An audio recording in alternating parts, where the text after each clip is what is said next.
borrow from it because I'm going to get $100 on Thursday and I will return that money back. But that never happens. No. You don't have that money back. No.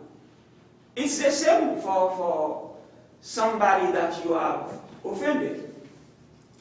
You may say, okay, I will talk to him after, and then everything settles down.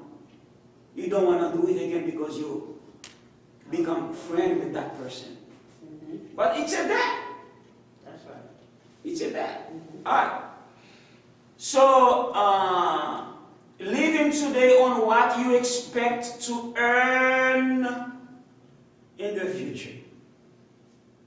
You said to yourself, okay, I'm going to do this because I know that I'm going to have that in the future so that I can cover what I'm living on today. Today, that seems to be a way of life. But it should not be the norm for Christians. The Bible discourages debt. In the scriptures, there are at least 26 references to debt, and all are negative. No debt is positive. If I were to ask everybody who owes something to somebody, raise your hand. Probably one or two people would say, I don't have any debt. But I have some debt. I'm glad for my sister. The Bible does not say that it is a sin to borrow money. But it does talk about the often bad consequences of doing so. When considering financial obligations, Paul counseled, render therefore to all their due, taxes to whom taxes are due, customs to whom customs, fear. You see, it's not just money. Fear to whom fear, honor to whom honor. Owe no one anything except to love one another. So what is the most, now, which debt is not detrimental in the list? Which debt, if you have it, it's not a problem? Love. Love is the one that's not a problem because he said love. Love. One another. We can have love. I owe you love in all situations. Whether it be good or bad. That's right. I mean bad situation or good situation. I owe you love. Yes. Whether you love me or not, I owe you love. Yes. Because God is love and God has manifested His love toward us. Yes. Though we were enemies, but still He has given us whom? Jesus on Calvary to die for us, to save us from sin. Amen. Why is that an almost international scourge at every level, personal, corporate, and government? You see, even government owe money. In the past 2 weeks, we heard about the government not being able to pay its debt. Can you imagine one instant, one moment, that the richest country in the world not being able to pay its debt?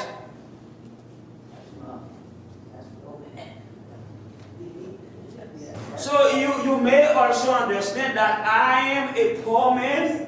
I may not be able to pay you as well. Wow. Every society has always had at least a small percentage who were in debt. But today, a much larger portion of the people are in debt, and it's almost never to their benefit. Sometimes you buy something that you don't even need. And how do you buy it? Credit card. How? You get a loan. Get a loan and borrow. Yep. Right.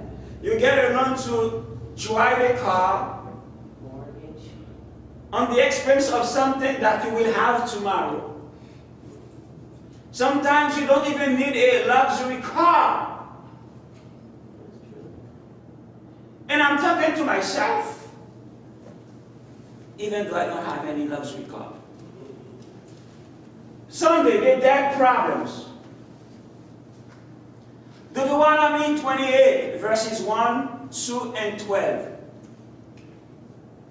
The questions are, what is God's idea for his children regarding death? That's the first question. Second, how can they attain this ideal? Third question, the third question. And though this context is very different from ours, what principles can we take away from it to apply to ourselves now? Let's go to Deuteronomy 1, verses 1, 2, and 12. Somebody read verse 1 and 2, and another person verse 12, please. Okay.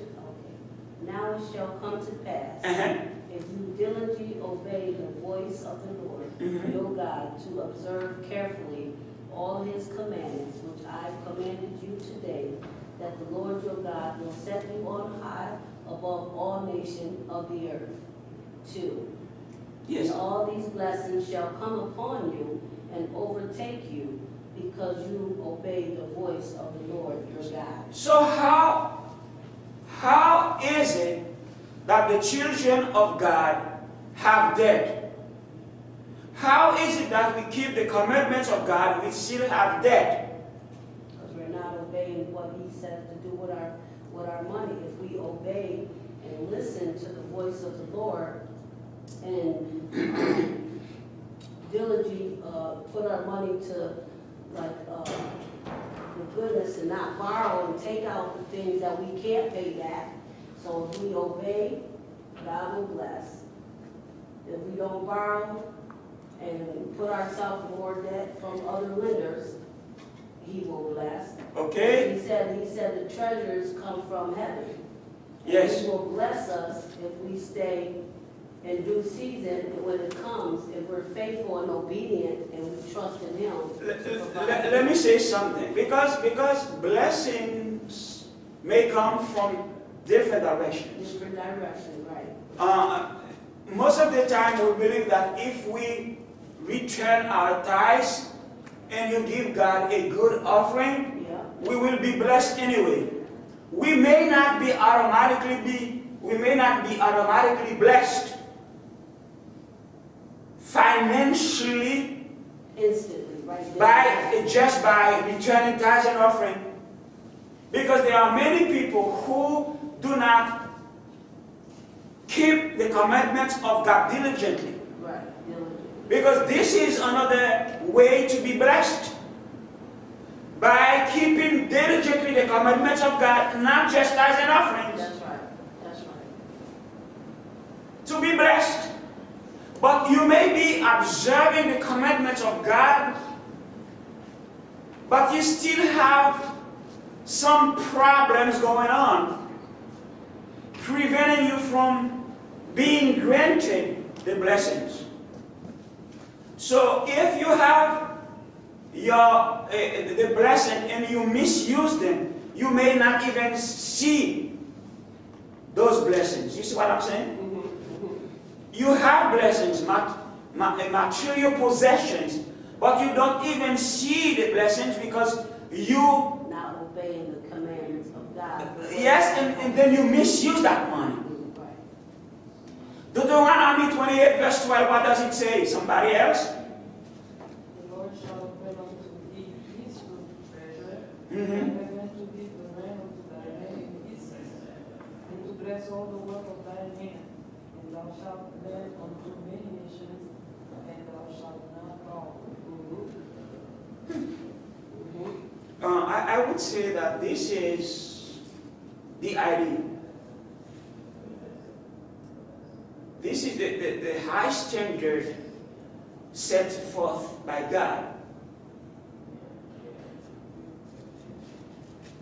This text is packed of knowledge we will not be able to dissect now.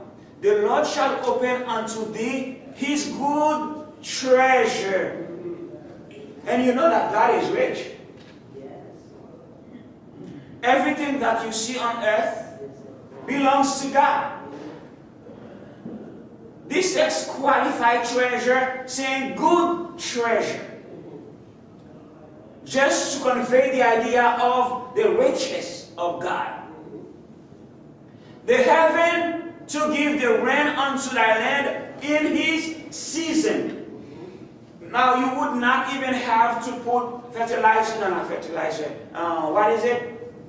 The thing to treat the land to kill the insects. Oh, that's that. Pesticides. You would not even use pesticides to protect your crops. God would bless them. Am I correct? That's one of the reasons when we go to the country. Here we will probably, some people will not do it. But talking about those who live in the city, who flee to the country, not knowing how to plant, God will bless them anyway. God will open the treasures of heaven to allow him to have a good crop, a good harvest.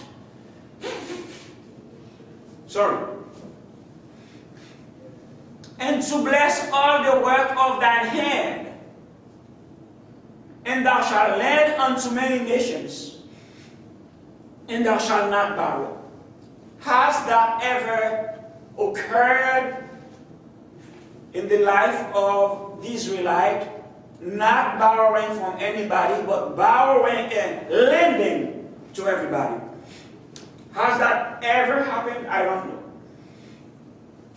But the thing is that these people have never been faithful to God. That's why they are not God's people anymore. Let's go. It says, the first studies show that there are three primary reasons that people get into financial difficulty. They are listed here in the order of greatest frequency. The first one, ignorance. We ignore certain things. What are they talking about? Many people, even the educated, are financially illiterate. They were simply never exposed to the biblical or even secular principles of money management. There is hope, however. This lesson will provide a simple outline of these principles and how to apply them. So you need to know how to manage what? Money. You know, money is a big deal in the Bible. Jesus speaks about it in many occasions. Right in the New Testament, the four Gospels, I'm talking about Matthew, Mark, Luke, John. This is one of the most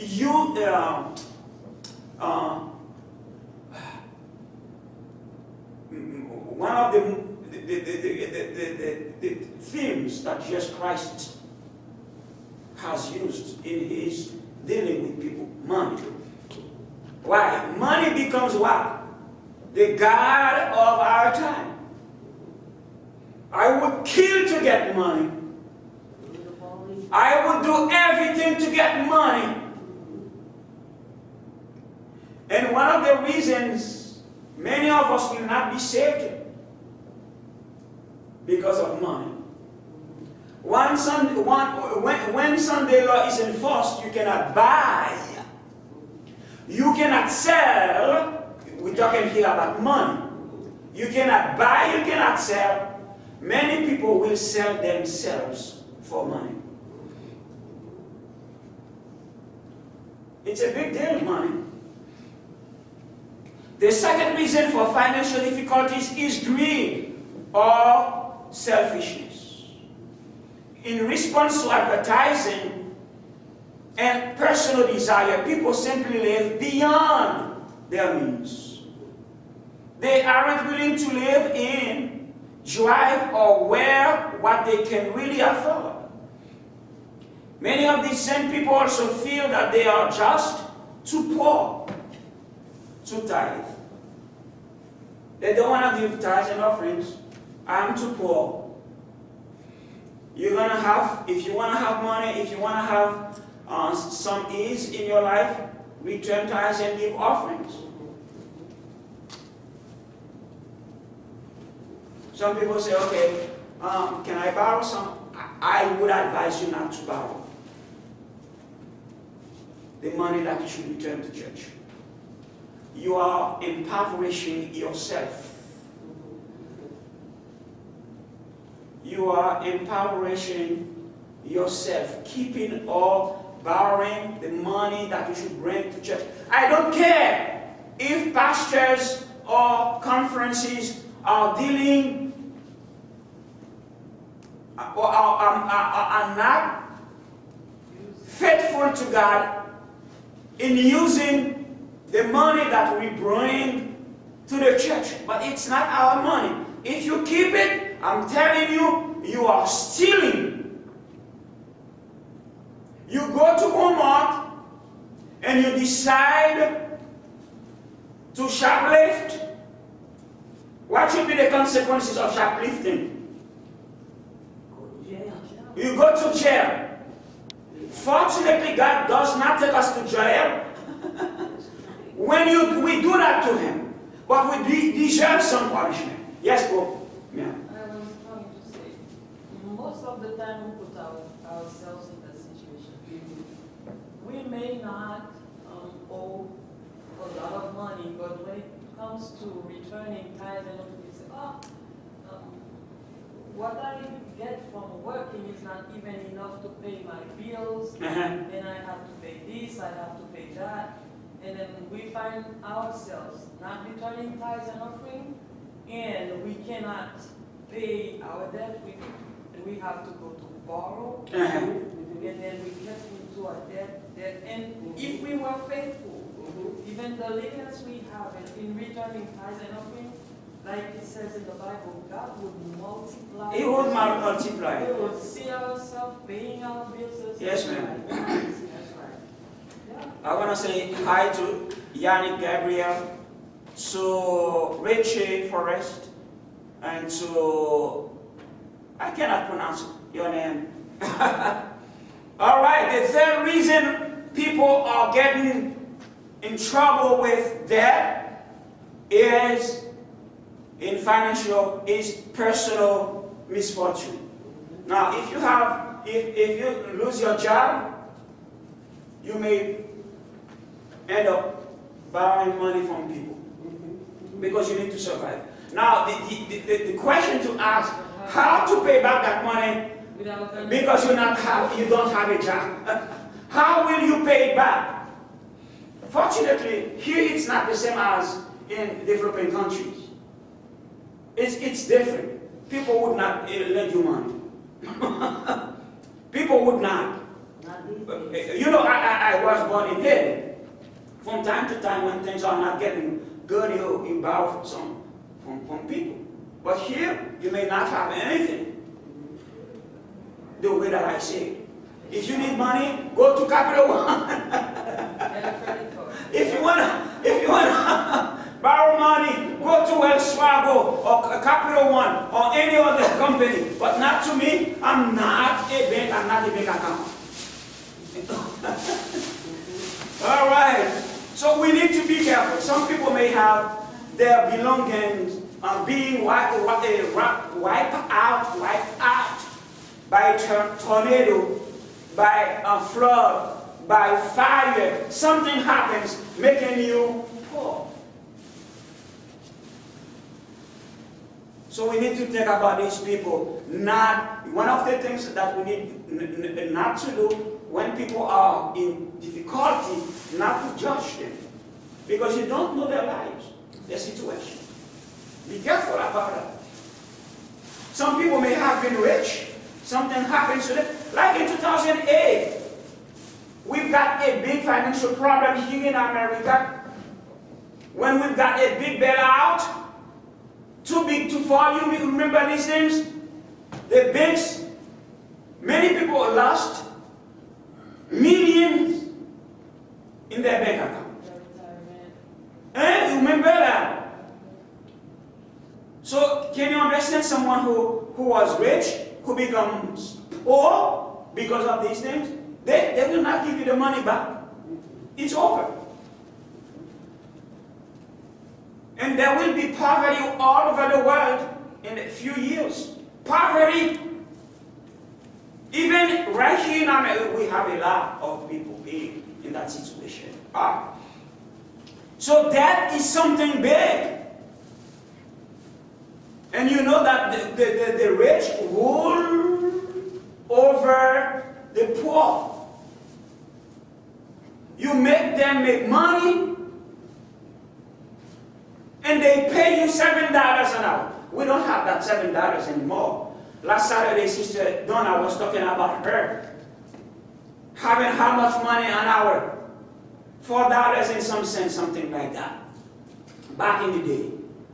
Now, for New York, the base pay is $15. Not that bad. $15. All right? Monday, following godly counsel. Okay, this we need to understand. Because some people don't want counsel from anybody or advice. If you advise them something, that means you believe that you're better than they are. Did I ask you to advise me? Some people will tell you that. I didn't ask you, but I'm trying to help you. We are material beings, and we live in a material world, a world that at times can be very alluring. Hopefully I pronounce it well. You'd have to be made out of steel and synthetic oil, not flesh and blood, not to feel at times the lure of material possessions and the desire for wealth. What is lure? What is lure? L-U-R-E.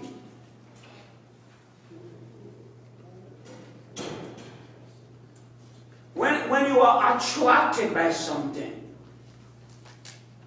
when you can even be deceived by the beauty of someone or of something, we are attracted by material possessions. But we forget that these things are passing away. They will not last eternally. It's just a matter of time for them to be wiped out. There is mostly temptation. Temptation? Okay, yeah. You are tempted. Not temptation like sin, but we are. You see that talking about Eve, for instance. Eve saw what? The fruit, and she was tempted. All right. Though we all face it, and there is nothing wrong in and of itself in working hard to earn a good living or even being wealthy, none of us has to succumb to the trap of making idols out of money, wealth, and material possessions. We are promised divine power to stay faithful to what we know is right.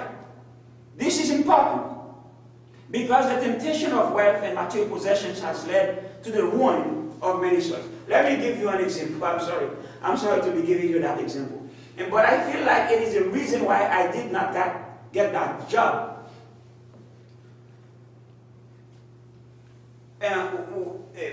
My university, my former university, sent me some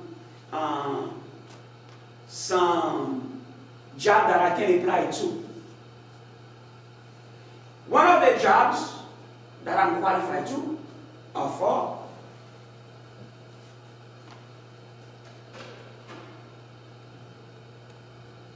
that job, say they will start with you at $100,000. Otherwise, they would not send you the link. $100,000 for the first year. Second year, 1.15. Third year, to fourth year, $120,000. I said, okay. But I was so tired. I said, I want to apply for that job, but I am so tired. Let me apply anyway. I applied for that job, and they asked me, how much money you want? I forgot it was 120, the max that you can get after 4 years experience. I put 125. I was so tired. I said to myself, I will not go back to the link to see how much money I can ask. I put $125,000 a year. One day after, they told me, no. No.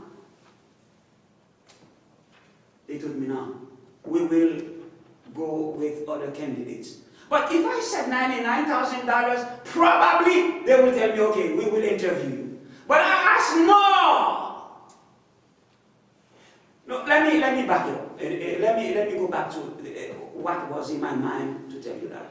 Is it a sin to apply for a good job, a good paying job? Is it a sin to have a good car? Is it a sin to have a beautiful house? Is it a sin to have a land? It is not a sin. But if this is the motto of your life, that's a problem. If it consumes you, and that's all you I cannot desire. hear you. If it consumes you and you desire, that's all you Yeah. then it's a sin. Yeah, then it's a You sin. get those things, but if it's taking over your life and that's all you Amen, do sister. without paying your tithes and doing other things and helping people, then it's a sin. Amen, sister. Yeah. Like Jacob, he was rich. Like Abraham, he was rich. Right. So rich that even Sodom and Gomorrah were his. When he was departing from Lot, he told Lot, his nephew, every land that you see, here and there is mine. Yes. Choose wherever you want to go. That's right. And Lot has decided to go down to the plain where Sodom and Gomorrah were. Everything around was Abraham's. But still he lived where? Under tents. Yes, ma'am. Yeah, I wanted to say that. Can you speak a little bit louder because I have some friends online? Yeah, having a good paying job is not a sin. But sometimes people are not content with what they have. Even if they have a good paying job, they will go for a second job, a third job, and they work to the point they cannot take care of themselves. That's a sin. That's a sin. Thank you, ma'am. Yeah, people do that all the time. And I remember when I was in, when you say that, I remember when I was in Florida, 2005, 2006, I got 3 jobs. I slept 4 hours. I go back home at midnight, wake up at 4 o'clock in the morning to go to work. From one job to another job, from the other job to the... That was a sin. I needed money. No. Don't do that. You can die without sometimes you buy beautiful properties, beautiful homes, and your children just stay in the home. You never sleep in the home. And the children have no education. They do whatever they want to do. They don't have no one watching over them. You may have a house, you don't have a home. Exactly. They have house, no home. So Matthew 6 verse 24, what does it say? In 1 John 2 verse 15, no man can serve two masters. Who are these masters? You cannot serve God and mammon or mammon. How do you say it? Mammon. What is mammon? Money.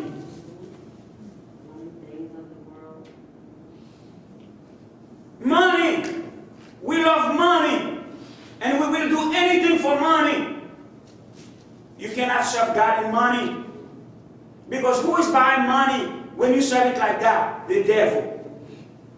For either he will hate the one and love the other, or else he will hold to the one and despise the other. You cannot serve God and mammon. 1 John 2 verse 15, love not the world, neither the things that are in the world. If any man love the world, the love of the Father is not in him. So it is either or. It is not inclusive. It's exclusive. Don't love both. It doesn't mean that you don't need money. I'm telling you, we need money.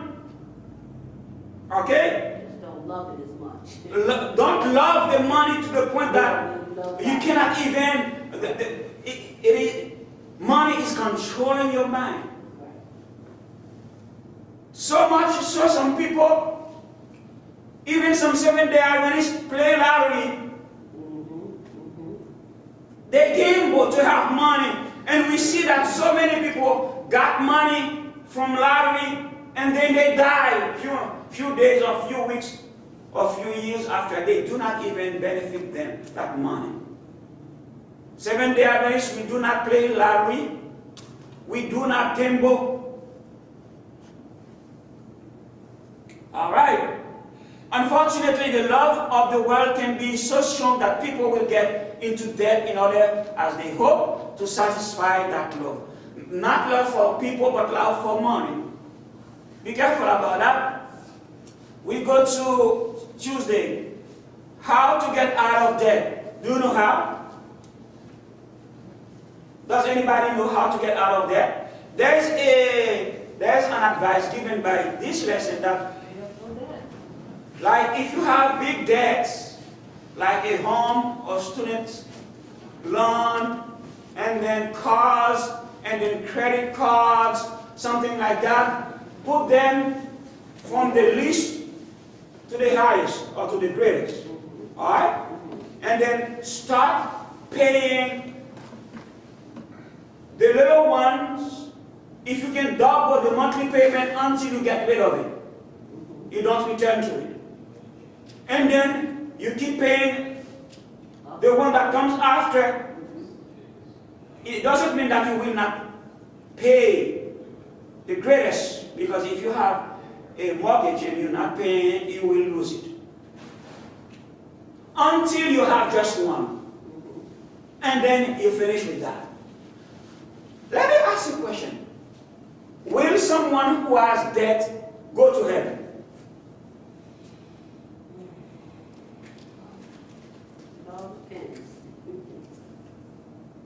Because you're trying to pay the debt off. If you're faithful and obedient and you do just as God trained you to do, you get out of the debt and don't go, and you're paying it off, and you're being faithful and you're obedient, and you're doing your best to pay it off, you might go there. So you said you need to pay it off to go to heaven? No, not pay it off, because I said if you're trying to pay Okay, it off. okay. I got you. Thank you. Yes, ma'am. I will get back to you, sister. A lot of us will make it to heaven, although because we have mortgage. Yes. That's a debt. Yeah. We may have cars. Right. Debt. But there will be a time Pay them. we won't be able to pay them. We will have to flee those houses. We'll be the cars. We'll be in the mountains, or and then Jesus comes. We make it to heaven, and then without finishing paying that mortgage. Do you want to say something? No? Okay. Listen. The only to heaven with debt is if you don't want to pay. If you pay your debt, like your mortgage, you will go to heaven with that debt because you pay. It is a contract between you and a lender. The lender knows that you will pay that debt in 30 years. And you start paying your debt every time. You lose your job. You try your best to get another job. You will go to heaven. If it's that the only problem that you have. Student loans. They give it to you for 15 years, like. And you die before finishing paying your debt. You will go to heaven if this is the only problem that you have.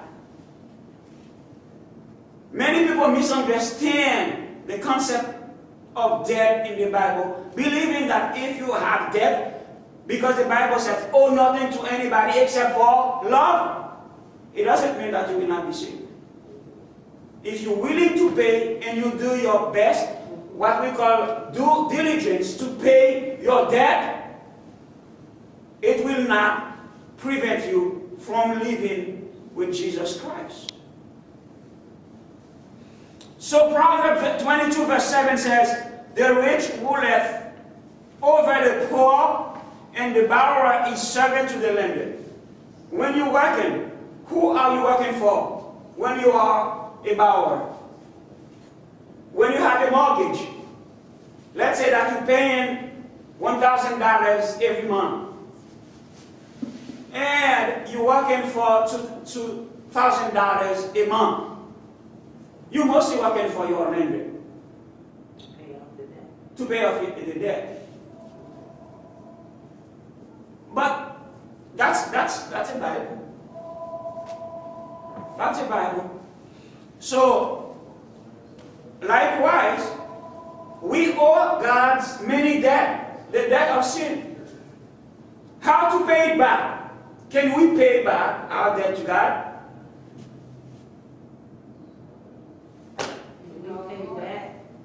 Yanni, can we pay back our debt to God? And anybody online? Richard or Nasser or anybody? Can we pay our debt to God? Nobody? By giving him our heart. Yeah, giving the total sacrifice of our lives to him. Glorify him and praise him. That we cannot be faithful and obedient to him, and trusting in him, and doing all that he has called and chose us to do, and keeping the commandments. You're doing your best, sister. Good try, good try. Good try. The only way that we can pay our debt is through Jesus Christ. That's it. Jesus paid it all. He did. There's no bond. There's no bond. Jesus paid it all, and he told us to give our lives to him. That's why he paid it all, so that we can grow stronger and build up a relationship with Jesus, so that we can grow and to live for God. I think to glorify and praise his name through Jesus while we're here on this earth. We can't do it by our strength, so we do need Jesus, but we have to stay in the Word and glorify and uplift him in all things that we do. Thank you. Another way not to pay off debt is to be content with what you have. Another way is to talk to God. God, please give me strength. Give me strength not to contract any other debt. You can do that. We will not stay too long. On Wednesday, shorty and get rich quick schemes. Okay, we were talking about what? We were talking about what? Larry. Larry. Shorty and get rich quick schemes. The Bible is very clear that God does not want his children to become responsible for the debt obligations of others. In the book of Proverbs, the Lord has warned us against surety, that is, co-signing or being guarantor for another person. This is good. Let's say that I can do that for my wife. My wife does it for me because we are the same person. But I will not do that for somebody else. I will not co-sign it for you. I will not co-sign for you if you want to buy a home. If you don't pay it, it will be on me. And this is not good. I probably will not co-sign a car for you. It is not good. I may give you money to help you buy a car, but I will not co-sign. I will do it for my children because they're mine. I will do it for my wife. She does it for me too. If I can help you with some money, I will give it to you. But here it says, do not do it. Proverbs 6 verses 1 to 5, let me say 17 verse 18. A man void of understanding striketh hands and becometh surety in the presence of his friend. Be not thou one of them that strike hands, or of them that are sureties for dead. This is Proverbs 22 verse 26. Do not be surety for dead for anybody. It is even advised that if you want to send your children to college, if you cannot pay out of pocket, they need to do it with borrowing money sometimes. Allow them to do it for themselves. Okay, do not do it.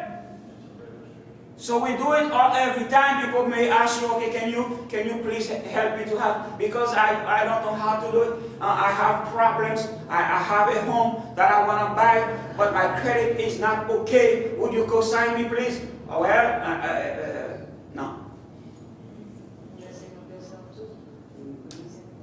Your credit may be messed up, and every problem that person has, it's on you. And every problem, if you cannot pay, you have to pay. As I told you, your wife is your wife, your son, your children, but sometimes when they grow up, they need to do it for themselves. And the thing is, you're paying for the person who messed you up. And that thing doesn't belong to you. Yeah, it is not even yours. And if you don't pay it, then your credit is Proverbs 28 verse 20 says, a faithful man shall abound with blessings, but he that maketh haste to be rich shall not be innocent. You trying to be rich, quick. Yes, give me 1 second. Don't forget, no, in Haiti they call it bolet or lottery. Lottery.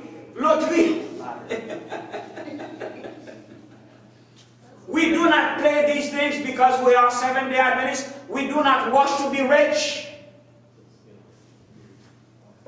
Be content. Be content. That's right. Work hard to get money. Sleep late if necessary. But even then, it's not that okay. The body needs rest. Yeah. The body is the temple of the Lord. If you destroy it, what will happen? That's right. Last text to read. 1 Timothy 6 verses 9 to 10. But they that will be rich fall into temptation and a snare, and into many foolish and hurtful lusts, which drown men in destruction and perdition. For the love of money is the root of all evil, which while some coveted after, they have erred from the faith and pierced themselves through with many sorrows. Is money a bad thing? No. It is the way that we use it. Do you want to be rich? Well, study. Make some money. Alright? Does somebody have a last thing to say before we close? No? Let us pray. Dear Father, thank you for this lesson that enlightens our mind and that leads us into the right path. Be with us in the name of Jesus we pray. Amen. Okay, friends, we will see you later on today. Bye-bye.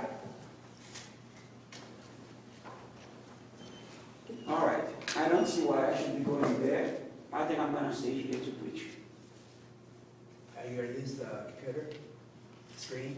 We can do that, but I'm going to go a little bit. Okay. Yeah.